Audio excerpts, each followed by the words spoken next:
Well, hello there, and welcome to the third lesson for our Fall Acrylic Portrait Painting Challenge, beginning the glazing process. I'm so excited you're here again, and this is where we ended up at the end of last lesson. We finished the sketch and sealed it in with matte medium. We added in a toning layer just to make it easier to paint upon. And so if your painting is prepared, this is what it should look like at this stage. Now, don't worry if you have some streaks or things got a little bit out of control in the last lesson. As long as you can still see your sketch and it's not covered up with a bunch of white and brown paint, you should be in good shape. And most of the sketches I've seen in our Facebook group look fantastic. You guys did a great job sealing them in. And I am so proud of all of you for taking this challenge. You're doing a fantastic job. I would just like to encourage you to keep up the good work. Well, if you haven't signed up for the Fall Acrylic Portrait Painting Challenge, now is your opportunity. It's not too late to sign up. You can do that at realisticacrylic.com/fall-acrylic-portrait-painting-challenge. And when you sign up, I'm going to send you the welcome kit, which includes your supplies list, all the materials, the paints, brushes, and everything you need to paint. You're going to also get the gridded reference photo and the reference photo without the grid, full resolution, so you can print that off. You can upload it to your Kindle or iPad, and you can easily paint along with us here and know exactly how to make the painting look when it's finished. You'll get the palette layout guide, so you know how to lay out your paints without getting them all muddied up. It's the best way to lay them out for optimal color mixing. And then also, I'll be sending you all the masterclass lessons, and you'll get a link where all of them will be available, and you can refer back as many times as you need to. This challenge is free, so just sign up, have a great time painting with us. All of these lessons here, we're going to have 8 total lessons, will all be available for free. And so we have 5 more to go. But I am so excited to teach you here today. And again, go ahead and sign up for the challenge right now. I'll be welcoming you in and glad to have you as part of what we're doing here. Well, let's dive into the process here. I just want to open up with a word of prayer, and then we'll get started. So, Father, bless this challenge, and I thank you that you have been blessing it so far. And Lord, I pray that you would help me to teach this part of the process here accurately, help me to communicate clearly to all of the students what to do next, how to begin the glazing process. Father, I pray for the students that are taking this challenge that you would bless them in their lives. Lord, you provide for everything they need, not only just for paints and materials, but also, Lord, that they would have available time to paint within their schedules. They'd be able to make the time, or you would open up doors and windows for them to be able to paint. I pray you protect them from sickness and deadly disease. Lord, I pray you keep them safe. I pray you'd help them to walk in faith and in strength. And Lord, help them as they work on these paintings, that they would paint a beautiful portrait they can be proud of. And this would just be the beginning for them. That some of them would go on to do commissioned portraits, others would paint portraits of their loved ones, and still others, Lord, would paint just for the enjoyment of it, and to beautify the world. So Lord, bless this class, and I ask this in Jesus' name. Amen. Okay, let's start here with showing you the colors you're going to need for the palette. And again, I have this in the palette layout guide, so you can print this off from the welcome kit that I send you when you register for the challenge. But this is the layout that you're going to need here. This is raw umber dark, burnt sienna, raw sienna, ultramarine blue, alizarin crimson, Indian yellow, titanium white, and then matte medium. And you want to make sure that you're using matte medium, not gloss medium, not gel medium. Make sure you're using matte medium. Liquitex is a good brand. Nova Color is a good brand. I can't vouch for any other brands, but yeah, you want to use a high quality brand, and you want to use the right materials. It'll give you the best results. For this particular lesson, you're going to want to use let's see here. All right, these are the right brushes I need. A 1-inch flat brush. and a 1/2 inch flat brush. And that should be enough for this lesson here. Possibly you'll need a round brush, just have that ready, but the 1/2 inch flat for sure. And what we're going to do is something a little different than how I would normally approach a painting. Because I put a toning layer over this, I want to restore, I want to restore the luminosity of the whiteness of her shirt. And the sketch lines that I have down, now this could vary on your painting. If your sketch is very, very light, just be careful to use a little less of the paint pigment in this mixture. But I want to restore a little bit of luminosity here to her blouse. And I can see my sketch lines quite a bit. They're still pretty overt. Even after my muting or toning layer, I can still see them very prominently. But I'm going to do just a glaze on top of this blouse. So this is a little different. This isn't the normal approach, but I feel that this painting calls for it. I'm going to take just a bit of titanium white and some matte medium and just mix them together. And I'm going to make just a very, very faint glaze. We're using the 1-inch brush for this. And I'm going to just go over,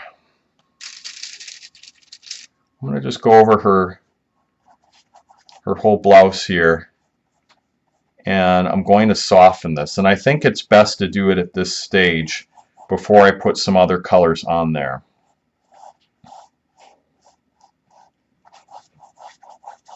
So I'd just like you to apply this with a medium amount of pressure. And really pay attention to your sketch lines. You don't want to cover over all your details. But it is good to soften them up a little bit, because we don't want this to look like a colorized sketch or an illustration. We want it to look like a fine art painting when we're done. And so it's okay to soften up some of our sketch lines a little further.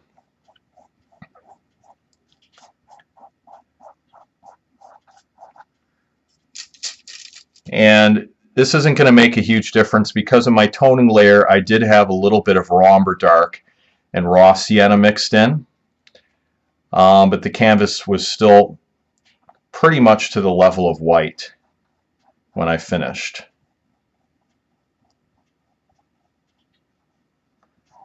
And just kind of smooth it out using light strokes at the end. You can use kind of diagonal crisscross strokes. And that should be it. So it just basically lightened that area up a little bit. Now, normally when we do the glazing technique, we're going to be not using titanium white right away. I broke the rule just in this painting. But normally we're not going to use titanium white in our glazes till the end. I just want to make that very clear. But in this situation, I felt it was necessary just to mute the sketch lines a bit more and add a little more of that intensity of the white right away before I put other colors on top. So now with that taken care of, we're just going to let this dry. But while this is drying, we're going to come back in and we're going to work on some other areas. So rinse off your brush. You should have a nice large rinsing container, and you should have a cotton towel underneath that container so you can wipe off your brush. And then it's good to have a couple of rags, and I like to use cotton towels for that purpose because they're really absorbent. And you can just have that somewhere accessible right by your easel. And now we're going to dive into the background. Now, I might have mentioned this before, but it is good to be painting on an easel, an upright surface, so you can see the entire composition and things aren't out of perspective. So if you can paint on an easel, it could be a floor easel, but if you don't have room for that, you can use a table easel, and they're very, very inexpensive at most art stores. So now let's dive into the background. What we want to do, the goal here in getting in these first few glazes, is to really establish the value key in the portrait. And that's the value key is how all the different values, that is the scale from light to dark, how they interrelate with each other within the context of the painting as a whole. And so we want to quickly establish areas of contrast in the painting, identify them from the reference photo, and then we want to incorporate them as quickly as possible into the painting. At the same time, we're also being cognizant of color. Now, I know there's some people that do a grisaille technique and they paint everything monochromatically in black and white before they start applying color glazes. That's not the way I teach the glazing technique. That's not how I learned it, and it's not how I'm going to teach you. I'm going to teach you according to the more classical approach of the Flemish Renaissance painters of the 15th and 16th centuries. Only we're doing it with acrylic, not oils. But we're going to be cognizant not only of value, but also of color as well. So keeping that in mind, and we know from the reference photo that the background is darker than the sky. I'm going to start with that area also because it's just a large portion of the painting, and we'll be working into other areas as well. So go ahead and dip your brush in some matte medium, and then just take a little bit of ultramarine blue and just wipe that off on the edge next to the matte medium. Then swirl that mixture together. Keep one area segmented from the other where you wiped off that ultramarine blue. Keep it there, but then you can pull it into the matte medium mixture and control the ratio of the mixture. At this stage, we're wanting to go very, very light, very translucent, about 5% pigment to 95% medium, something like that. We want to go very light. And I like to just show you with the white card what the actual glaze looks like at this stage. You can see it's very light. You probably can hardly see it on this white card. I'll show it to you a little bit closer. It's very faint, but that's what we're looking at this stage. I might go just a hair darker than that, just a hair darker, but not by much. Let's show you what that looks like. Okay, this will probably be about the darkest I'll go in this beginning stage. And I'm just going to apply this blue onto the background. Yeah, I'm going to lighten that up. I think my first mix was better. So let's just go with that lighter mixture that I had the first time. I want you to be able to do this with confidence and not have a lot of streaks. And really, the best way to do this is to go much lighter than you think. So I'm going to demonstrate that to you. It'll make it a lot easier to blend. You'll have less streaks. But you can see where it's just barely shifting the color on the canvas. You can see how light that is. Now, I want you to paint just to the edges of this area here. If you sketch this out according to my instructions, this area here is going to be representative of the trees in the background. Therefore, we don't want to put blue on that. We want the luminosity to shine forth. And so we'll be hitting this area later on with a yellowish glaze. Eventually, we'll go over with some blue. But right now, because we're trying to separate those values and also separate the cool and warm colors, we're not going to paint over these tree areas. I want you just to put the glaze over the areas that you kind of shaded in. And that would represent the hills, not the trees in the foreground. Now, just to make it easy, let's just do the background at this stage. And we're going to paint kind of on the outside of her hair. If you get a little bit on top of the hair, no big deal. I would rather that you overlap areas than fail to paint up to the edges of whatever area you're painting. Otherwise, you're going to have a strange white ghostly outline around all the edges of your objects. And it's a lot harder to cover that than to fix mistakes where you go over the lines. So I don't want you to think of this like back in your grade school days or elementary school days where you were doing coloring in coloring books And it's like, oh, you got to stay in the lines. Don't be afraid to go, you know, well, they always made you afraid of going over the lines. I wanted you to take a little bit of a different approach. Don't be afraid of going over the lines here, at least at this stage in the painting. All right, it'll be better if you, like I say, go all the way up to the edge. Okay, I just went over an area I shouldn't have. I'm going to wipe this off. That's why it's good to have a rag close by. This area here is where we have the tree on the right-hand side, and I'm going to paint just to the edge of it. But again, I'm going to leave that area open. And I'm using very sweeping kind of diagonal strokes. Notice the way I'm holding my brush. And this is a great way to get a smooth blend. When you first start glazing, it is challenging to paint it without getting streaks and blotchiness, but you'll soon pick up the knack of how to do it by following the way I do these brush strokes.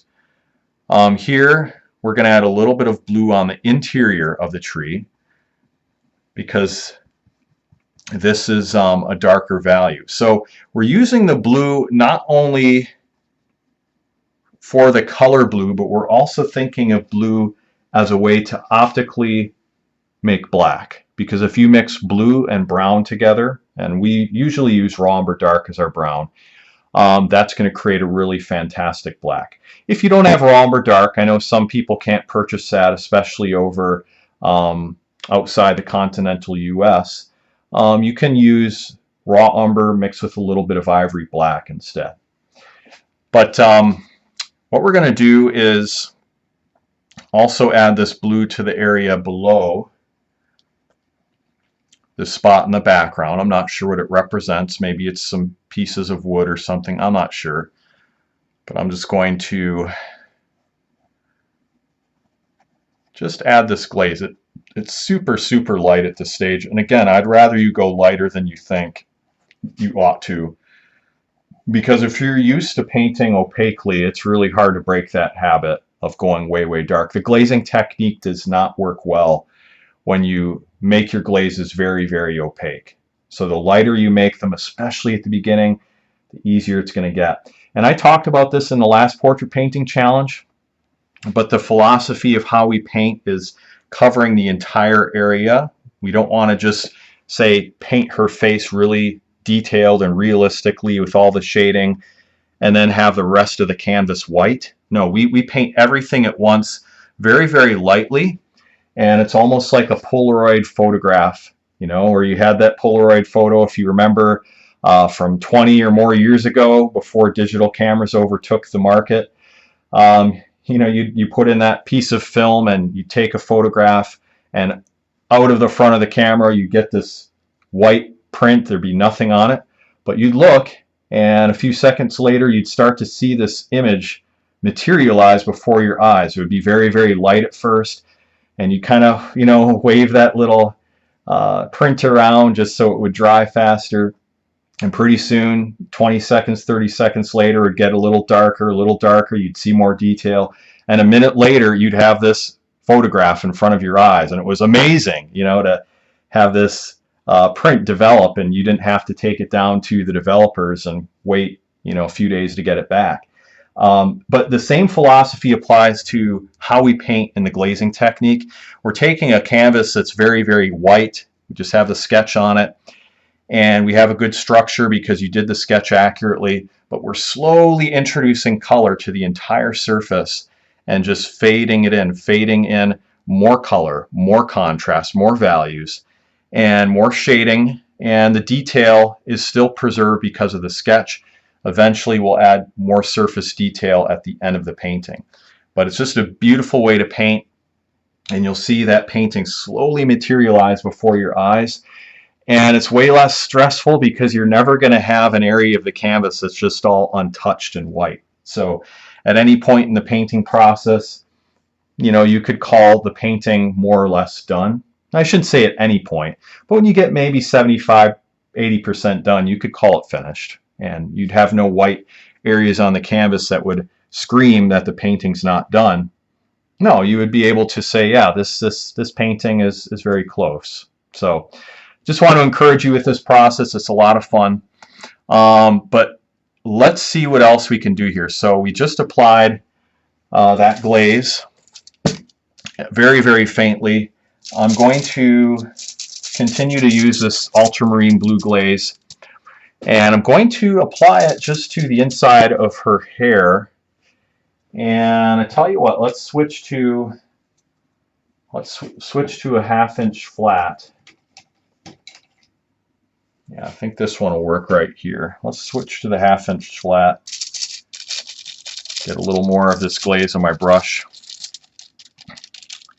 And let's make a glaze that's just a bit darker, just a little bit darker, a little more opaque than the one we had. I'll show you on the white card. Just a little bit darker, but not by much. You can barely see it. And let's add that to her hair. Let's begin to go over I want you to go just over the shadowed areas of the hair, not the highlighted areas, just the shadowed areas. So that would be all the areas that you sketched in, and that's why it's so good to have done that work ahead of time. And that's the areas I'd like you to fill in. So right here,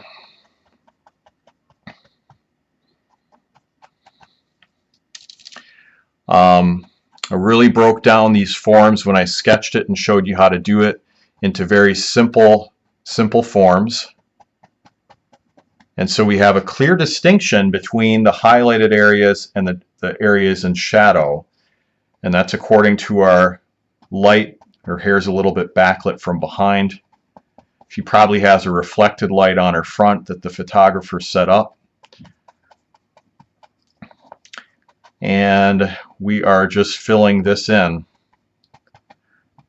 right here on the side. So I'm using some very short, choppy strokes. Flip your brush over, and if you exhaust the paint on one side, just flip it over and use what's on the other side. And that's a great way to really get a smooth application.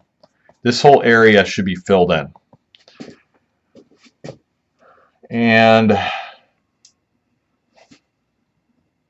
I could almost add the same coloring to her skin, but I'm not going to do that because I noticed that her hair is just a level or two darker than the shadow on the side of her face.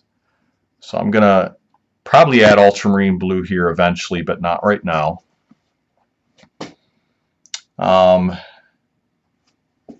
I think that'll be it for this glaze. Now we're going to switch colors, and we're going to dive into, let's see. Yeah, I think we're going to dive into introducing the color for the trees in the background. Let's do that.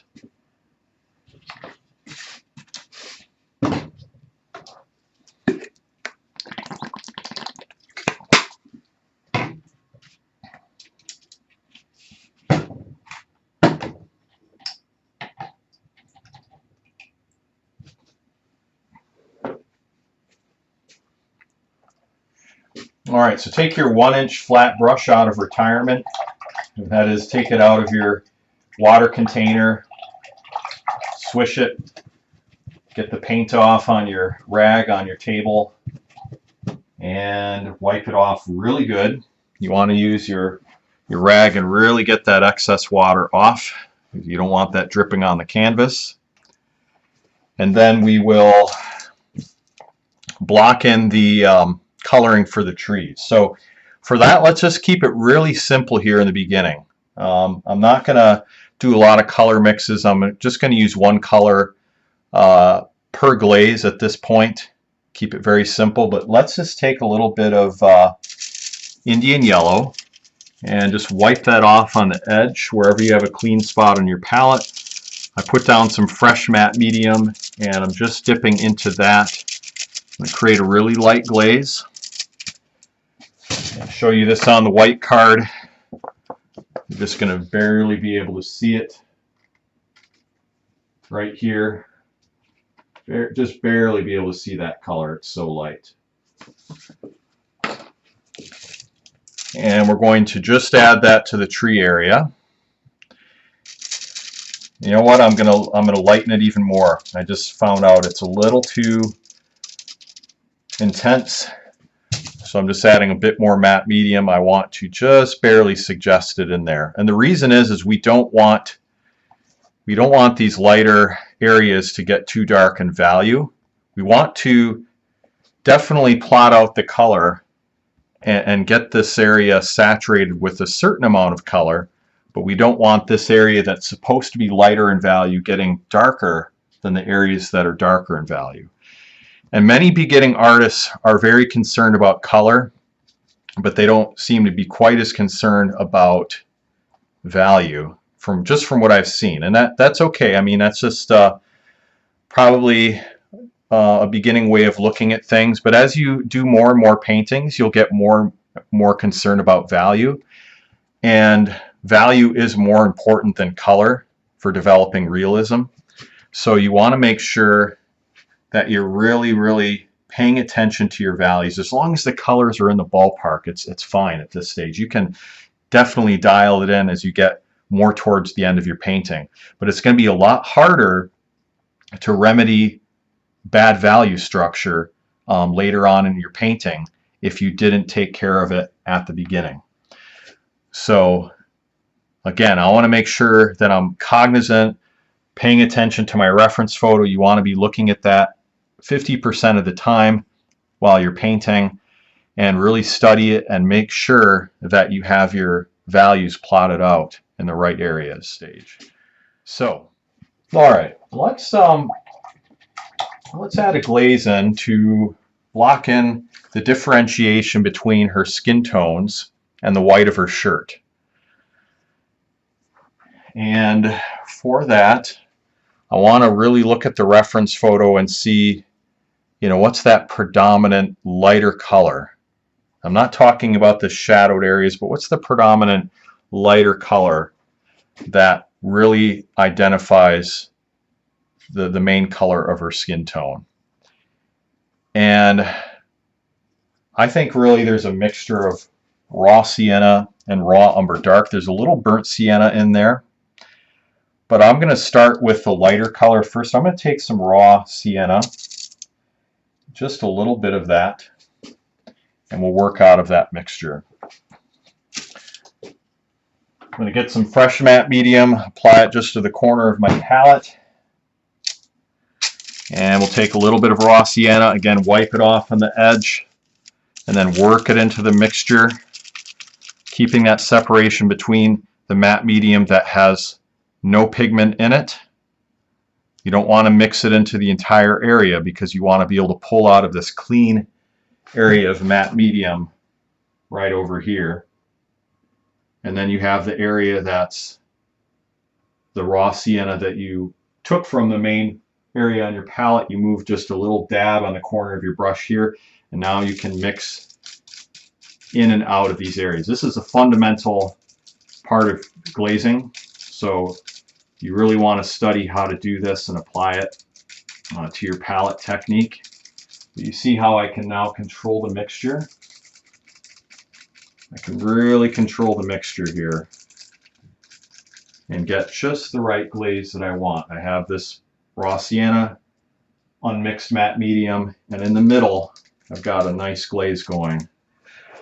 And show you on the white card what we're looking for, something pretty light like this. Now we always want to test it. We want to test it on the canvas, and if it looks too dark in the canvas, then I'll wipe it off and try again. But let's just place this right on top of her face. And let's make it up. It's a little too dark, a little too opaque. I'm going to add more matte medium to it. And just show you here on the palette, a little more matte medium. Okay, let's just thin that out. I just want to barely get a little color on here. Just very light mixture. Okay, and then on this corner, we're going to leave that white because that's very white on the canvas. So I'm only going to paint up to this edge. I'm going to leave that area alone because that's a very strong highlight right on her shoulder. And then I'm going to cut up along the edge, and I'm going to paint up to the edge of her clothing. and her neckline here. Oh, we have a little bit of white on her other side, her left shoulder, so I'm going to also leave that alone as well.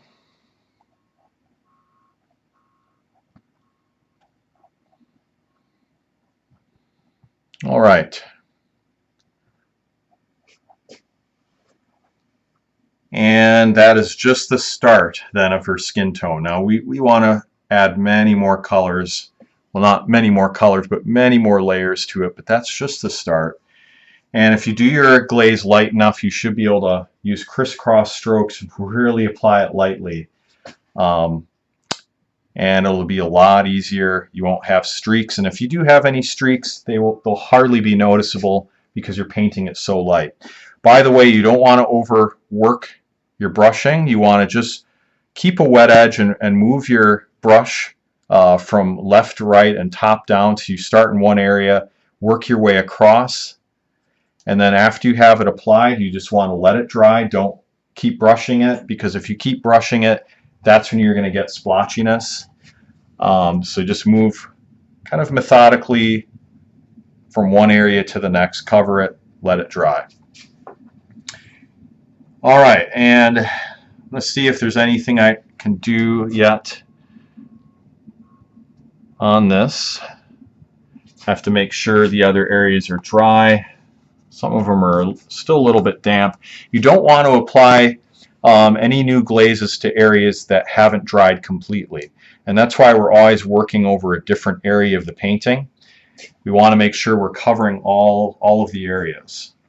And so while you know, this area here is drying, I could come back in and work on the background, but I do have to double check and just make sure that that layer I put down, that glaze, is in fact completely dry. You know, you just want to touch it quick, make sure there's no tacky areas. And if it's not, then you might have to work on something else, come back a little bit later. It all depends on the humidity in your area, the temperature in your studio or wherever you paint. While you're waiting for any of the layers to dry, it's good to really keep your palette paints wet. And I have a nice mister here called Flairosol. A friend of mine got this for me, and really appreciate that. It's just a fantastic mister. It'll really keep your paints nice and wet. Now, if you don't have a Flairosol, you could use a spray bottle like this. But the trick is just to really keep these paints nice and moist with that mist of water, and that way you won't waste paint and it won't go tacky on you. All right, this is dry now and ready to go. I'm going to switch to this 1/2" flat, and this is actually a 5/8 to be precise. And I'm going to add one more glaze to the background, and then that'll finish up this lesson. So let's use ultramarine blue. I'm still going to stick with that color. And we're going to do a similar glaze to like what we did before, maybe just a bit more opaque. Check it out on the white card here. You can see it's a little bit darker. Maybe about 10% paint, 90% medium. And we're going to add a glaze just on top of the tree areas here to suggest those trees in the back.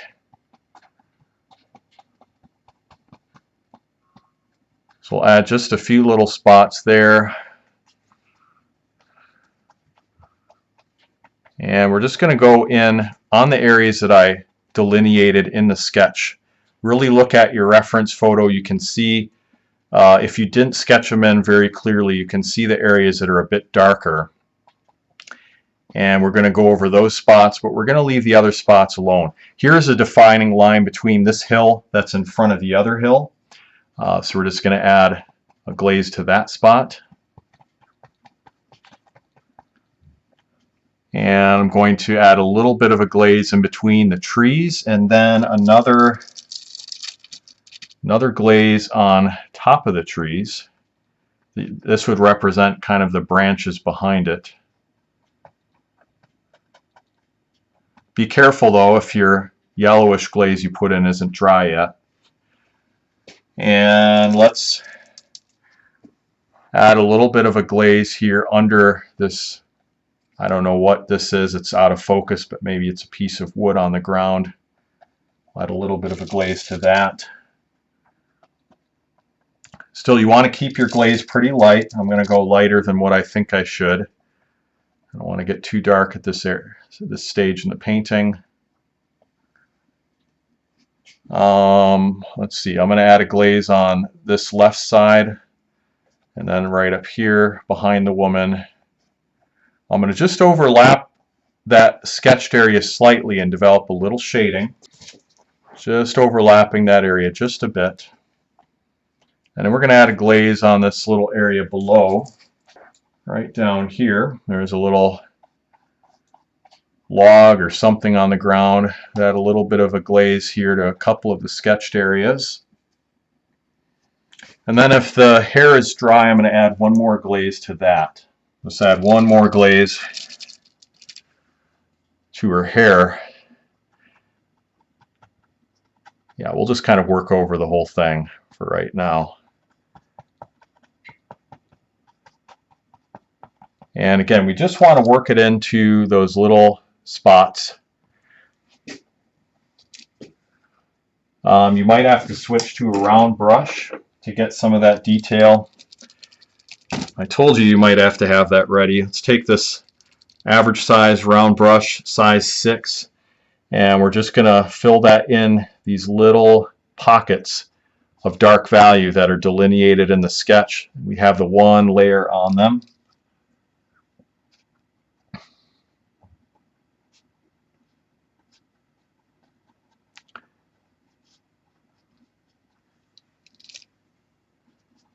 And we're just going to keep working across. It's a little harder to use the round brush on the larger areas, so once we get out of these tiny little pockets, let's switch into the larger brush again, the flat.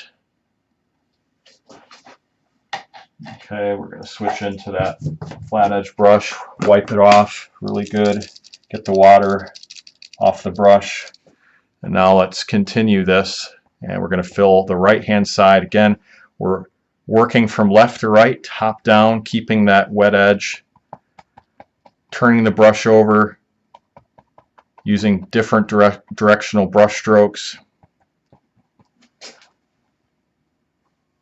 You know, I've missed a spot right there on the bottom. Let's get that in. And we'll just work this into a little bit of her skin tone on the face because it is almost black right on the side under her hair and just to the left of her eye, that temple and cheekbone area.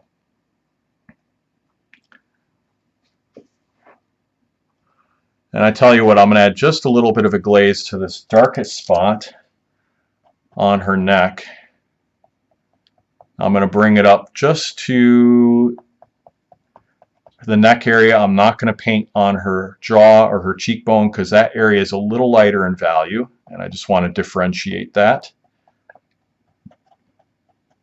Make sure you don't go too far down into here with this bluish color because otherwise you could mess up the skin tones a little bit. So just apply this very, very, very light blue glaze just to this area right here. Right here. Okay, and that way it'll be just in that dark spot.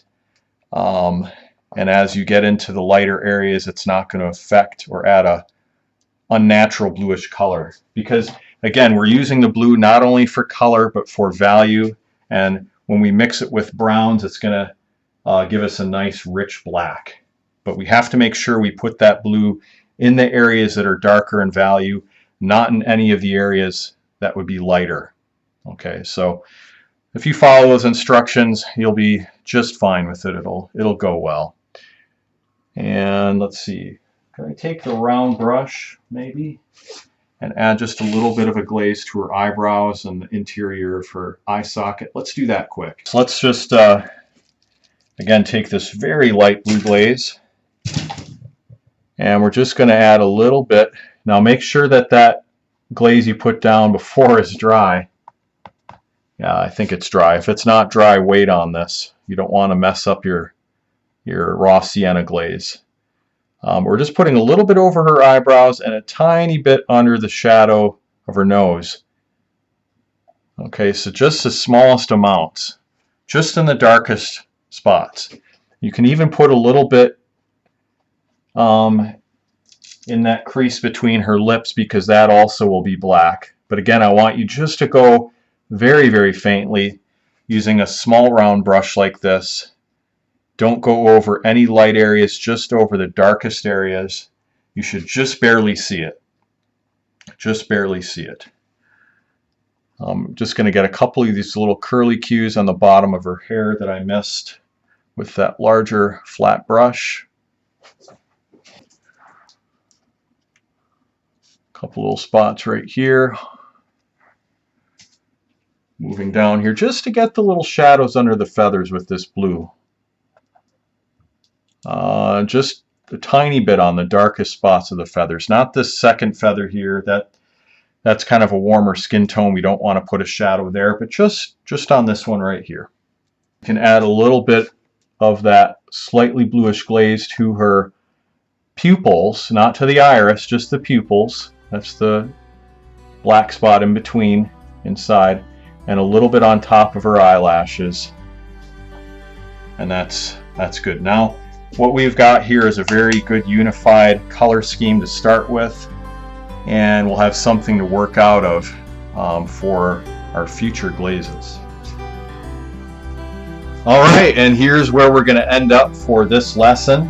You can see we've established a really good value structure and color scheme between some warm and cool tones. We've kept it really simple, really light. This way you'll be able to dive into the painting process with confidence. When you go a lot lighter, it's so much easier to change direction. Just like if you're driving on the road, you make a little bit of a turn to the right, you can get that car right back on track again. But if you were to take a sharp right turn, boy, that's really hard to right the ship and get your car back onto the straight and narrow. So in the same way, we're going really light, really faint. We're identifying the major differences in value on the painting. We're identifying the differences between cool and warm tones, and just beginning with a few very, very faint translucent glazes to develop the process and start the painting off well. You're going to see as the painting takes shape, and as you use the glazing technique, you're going to get a really, really rich, saturated painting that has a lot of depth, a lot of luminosity. It's something you really can't achieve with the traditional opaque painting technique. And I believe you're going to really enjoy the process, and you're going to enjoy the painting that results from painting in this process. So again, thank you so much for doing this challenge with me and the other artists. Thank you so much for following this lesson, and I look forward to seeing your painting develop. So don't be a stranger. Leave a comment below this video, like and subscribe to this video and this channel. Let me know how I can help you with your portraits. If you need additional help with your painting, go to realisticacrylic.com. Of course, you can sign up for the challenge. You can also get some help from me as well. And go to the Facebook group, Realistic Acrylic Portraits. You'll find that as well when you sign up for the challenge. I have a link to that group. And you'll have a community of artists to cheer you on. And I hop in there from time to time as well to help our artists too. So I look forward to seeing your painting, and really look forward to helping you further in this challenge, teaching you how to paint a portrait you can be proud of. Again, thank you so much for watching this video. God bless. We'll see you in the next lesson.